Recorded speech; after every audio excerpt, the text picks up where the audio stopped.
Alright, we're doing something different, so we're going to do the RPM test on the Casablanca Lady Delta with the Samsung K55 motor. Let's rev it up.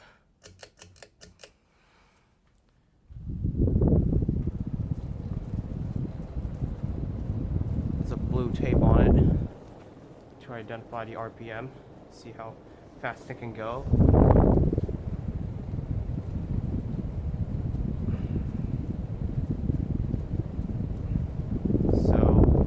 Feel free to comment how many RPMs it is. So we're doing the blade configuration first. I'm going to put 5 blades next.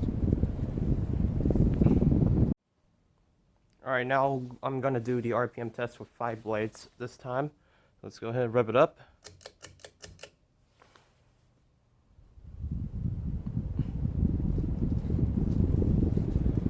Let's do the tape up right there.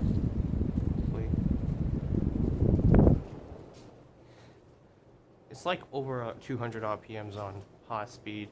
So again, feel free to comment below of what you think the RPM for this fan is in the 4 or the 5 blade configuration.